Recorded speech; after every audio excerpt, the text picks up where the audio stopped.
My next guest believes it's important to teach your kids to accept people who are different from them. She says when our kids and teenagers don't know how to handle differences in others, they either withdraw or act out.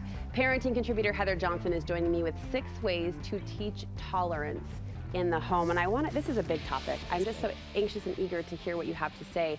First of all, if we were to set the table with a definition, how do you define tolerance as it relates to what we're talking about today? Yeah, so tolerance is anytime we show a willingness to accept a different opinion or even different behaviors that someone else exhibits. And we're willing to accept that. When we make space for the fact that other people are going to think and behave differently than we do.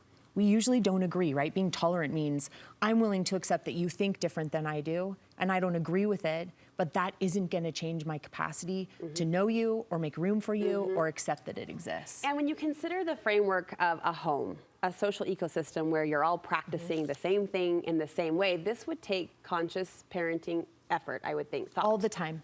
Tolerance is kind of this gateway skill. It opens up a million other really good doors, a lot of other skills that we want our families and especially our children and our teenagers to start to acquire. When we don't have tolerance, it hinders our growth. It means we're not able to be teachable. Remember, tolerance, we can't avoid it. It's an unavoidable situation. Why? Because our entire lives we will be surrounded by people who think or act, behave in ways that are different than we think or act. And so we want to get to a place where we're teaching our children what to do in those situations and how to have a heart that is tolerant, that is willing to show others that they are open to the fact that we are different. One of the first ways we can do this is to make room. Is this physical room, emotional room, all the room? It's all the room, and it starts in our home. We have to make room in our home for our children and for our spouses, for them to think and behave differently than we do. You know, we see this in so many ways. We see this when a child asks a question and is looking for a why. And we immediately, instead of entertaining the why, we decide that they're not respectful. Instead, we need to go, wait a second, this is an opportunity for me to be tolerant, to show them that I have a mind that can wrap itself around you having a different perspective. What would be an example of a question like that? Even something like when we say, hey, grab your shoes, and they say, well, why do we have to leave now? I mean, how many times have we had that exact same conversation in our home, or a version of that? This is when they have a suggestion for how to pack a lunch, or if they need to take a coat to school or not, or how to handle when they do their homework. And instead of being tolerant of the fact that they might see their time commitments differently than we do, right? This is on the ground every day. We just don't usually recognize that it's tolerance. It's a capacity. Yeah, I wouldn't label that question or that exchange as an opportunity to teach tolerance or tolerance teaching ground. So that's insightful. That we can look at it that way. Yeah. And even this idea that with a spouse, you know, oftentimes we make a suggestion and they say, well, that's not going to work. And immediately we're in this space where we have to figure out what we're going to do about the fact that we need to be tolerant, that they have a different perspective. How do we show someone a willingness that we are willing to hear that they might behave or do something differently? And you're quick to emphasize this doesn't mean we have to agree. Ever. We don't ever have to agree. Acceptance and accepting that they think different or feel different. Or let's go back to our teenagers who might hit 13, 14, 16, 17 and now be making pretty big decisions, behaviors that we don't agree with. We can accept that they get to choose, and we can accept that they see something differently and never agree with it. In fact, we might not ever agree with it. But I can accept that they have a different perspective. I can accept that they deserve respect regardless of if they think the same way that I think. And we need to be willing to show them that, right? This one was a big one in our house about 2 years ago. Our daughter, who would have been 16 or 17 at the time, got to make her own decision about continuing on with a sport in high school or not.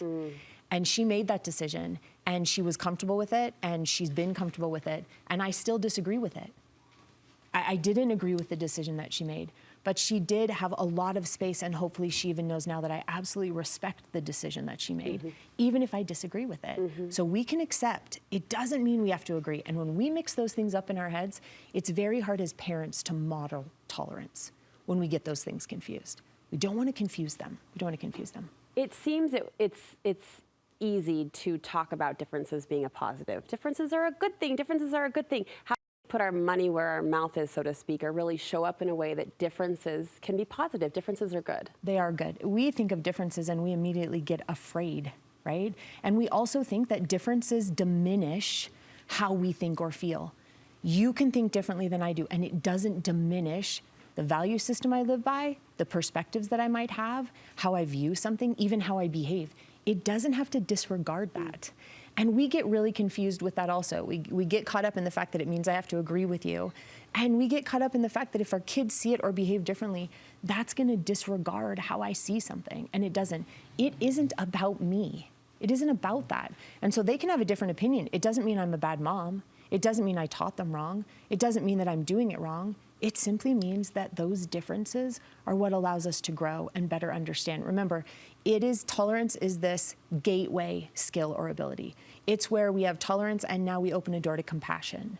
We have tolerance and now we open a door to empathy. We have tolerance and it opens a door to ability or capacity to communicate. I love that. It opens all of those doors. Yeah. So when we see differences as something that diminishes us, all those doors, they can't be opened. We need to see it as something that essentially can give us opportunities to get to know someone, to be teachable, to learn more. It doesn't disregard us in any way. I love that visual, that metaphor of thinking of it like a gateway.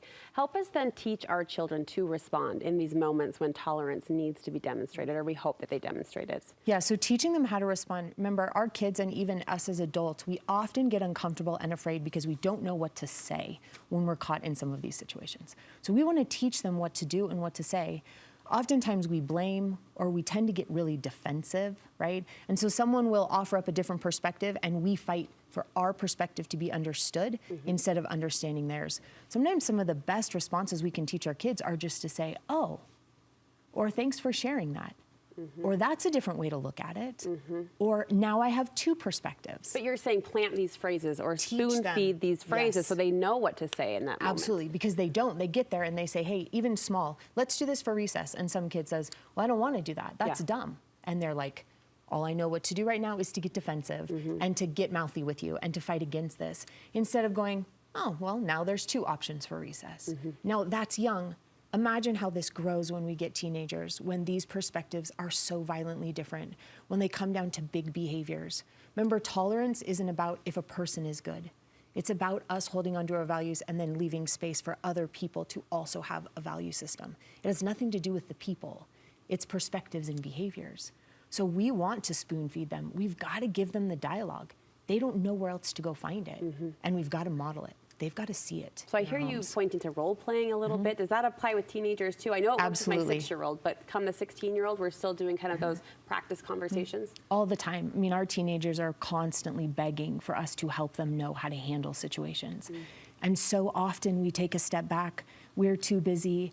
It's uncomfortable. We're afraid that if we help them be tolerant, it means they're going to change their values or their beliefs themselves.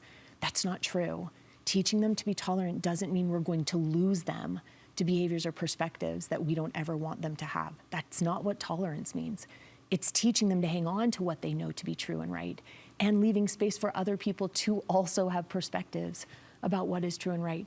We have to model that in our homes. And to do it, we've got to look at ourselves. We've got to give up our own biases, our own fears and worries, so that our minds can be really open to taking those opportunities to work with them. Well said, Heather. I've got a quick 1 minute, I'm sorry to say, but you want as parents to, for us to encourage our kids to develop friendships with people who are different. Yep, and we're gonna do this by modeling it, not just having them do it.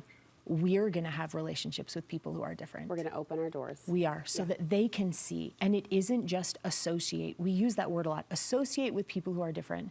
No, become friends with people who see things differently. Actually open your door and let that be revolving so that you visit them and they work with you and you come to see that opening up or being tolerant doesn't mean or have to challenge what we teach, what we believe, and what we think. And finally, we unlearn our biases best we can. This is hard work. It is. It's hard. And unlearning those biases can be really, really challenging, usually because we don't know what they are. Yeah, that's a blind spot. We don't see them. There are blind spots. So to take a step back, anytime you feel uncomfortable is probably the very best gauge to go, this feels uncomfortable. I should probably pause for a second and figure out if it's a bias, if it's a fear, what's going on with me that's making it challenging. Those negative emotions or those uncomfortable feelings are the best gauge ever for any of us. Teach that to your kids and then be sure you're modeling that for them. This is a fabulously powerful conversation, which we will post for you on our website if you want to revisit it with a spouse or a child. And you can find Heather's contact information there as well. Great job. Thank you.